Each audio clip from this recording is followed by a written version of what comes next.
नमस्कार। आज हम एक बहुत ही दिलचस्प बात समझने वाले हैं कि कैसे सिर्फ अपनी सोच में एक छोटा सा बदलाव लाकर वॉलंटियरशिप यानी बिना किसी पद की सेवा लीडरशिप का एक सबसे पावरफुल रूप बन सकती है। तो चलिए इस सफर की शुरुआत करते हैं। चलिए एक बहुत ही पावरफुल कहानी से शुरू करते हैं। एक छोटी सी लड़की अपने भाई को पीठ पर उठाए पहाड़ चढ़ रही थी।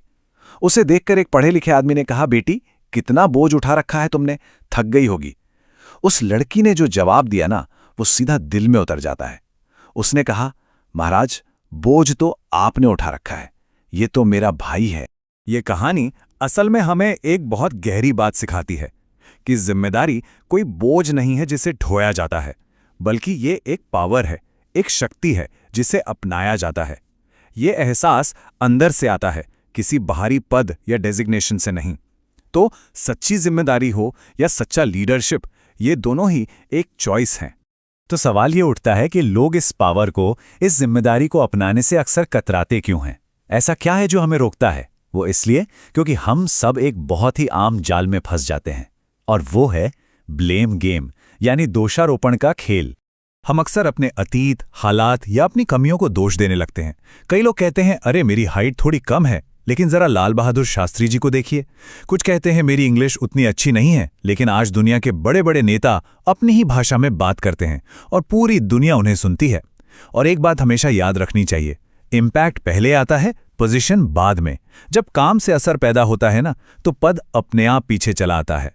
तो प्रॉब्लम तो समझ आ गई, अब इसका सॉल्यूशन क्या है?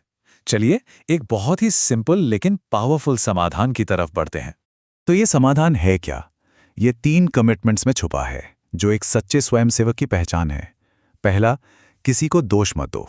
दूसरा, कोई बहाना मत बनाओ। और तीसरा, बस कुछ अच्छा करके दिखाओ। ये एक इतना पावरफुल मंत्र है ना, जो जिम्मेदारी लेने की पूरी नींव रख देता है। लेकिन ये जो तीसरा पॉइंट है, कुछ अच्छा करो, इसका असल में मतलब क्या है? इसके लिए हमें एक प्रैक्टिकल मेंटल मॉडल चाहिए होगा। आइए समझते हैं कि इसे एक्शन में कैसे लाया जाए। पहला कदम है अच्छा सोचना, क्रिएटिवली सोचना, ताकि समस्याओं का समाधान प्रोएक्टिवली यानी पहले से ही निकल सके। इसकी प्रेरणा हम भगवान गणेश से ले सकते हैं। जब उन्हें पूरे ब्रह्मांड का चक्कर लगाने को कहा गया, तो उन्होंने कोई शिकायत नहीं की।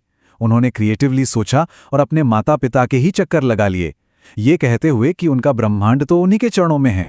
दूसरा पॉइंट, जब भी कंफ्यूजन हो तो पूछने में कभी हिचकिचाना नहीं चाहिए। अर्जुन इतने महान योद्धा होकर भी युद्ध से पहले कंफ्यूज हो गए थे। उन्होंने मदद मांगने में हिम्मत दिखाई और सही इंसान यानी भगवान कृष्ण से सवाल पूछने की समझदारी दिखाई। देखिए, मदद मांगना एक ताकत है, कमजोरी नहीं। ये ऐसे लीडर की निशानी है जो हमेशा सीखना चाहता है। और तीसरा, जब सोच लिया, पूछ लिया, तो फिर कर डालो। और जब काम करें तो प्रेरणा लें हनुमान जी से। उन्होंने बिना कोई बहाना बनाए अपना मिशन पूरा किया। उन्होंने काम पूरा करके ही रहूंगा वाली भावनाओं को अपनाया। ऐसा ही डेडिकेशन किसी को भरोसेमंद बनाता है, एक ऐसा इंसान जिस पर आंख बंद करके यकीन किया जा सके। अब जरा एक पल के लिए रुकिए और खुद से ये सवाल पूछिए, जीवन क्यों जी रहे हैं? क्या सिर्फ इसलिए क्योंकि अभी मौत नहीं हुई है, या फिर जीने का कोई बड़ा मकसद है? जिम्मेदारी की ये शक्ति हमें जीने के लिए प्रेरित करती है, मजबूर नहीं करती। तो जब हम इन पर्सनल कमिटमेंट्स को अपनाते हैं ना, तो यही आगे चलकर एक बड़ी लीडरशिप फिलॉसफी बन जाती है। और ये हमें लीडरशिप के 3 जी तक ले जाती है। पहला जी है ग्रो, यानी लगातार सीखते रहना, आगे बढ़ते रहना। दूसरा है गिव, यानी देने की भावना, समाज को कुछ लौटाने की सोच। और तीसरा, जो शायद सबसे जरूरी है, वो है ग्रैटिट्यूड, यानी आभार। क्योंकि विनम्रता के बिना ग्रो करना और गिव करना, ये दोनों ही अहंकार को जन्म दे सकते हैं। ठीक है, ये सब बातें तो बहुत अच्छी हैं, पर अब सवाल ये है कि इन विचारों को अपनी रोजमर्रा की जिंदगी में उतारा कैसे जाए। देखिए, इसकी शुरुआत उस बातचीत से होती है जो हम सबसे ज्यादा करते हैं, यानी जो बातचीत हम खुद से करते हैं।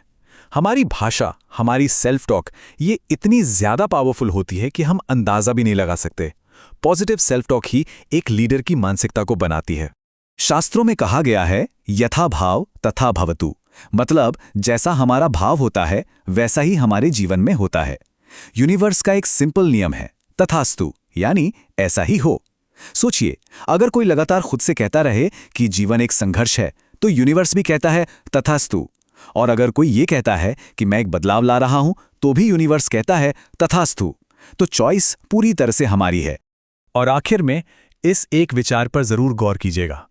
हम अक्सर खुशी को एक मंजिल समझते हैं कि जब कुछ मिल जाएगा तब खुश होंगे, लेकिन असली राज ये समझना है कि खुशी मंजिल नहीं बल्कि सफर करने का तरीका है। तो जो भी करें खुशी से करें, प्रसन्न होकर करें। यही एक जिम्मेदार लीडर और एक सच्चे स्वयंसेवक की असली निशानी है।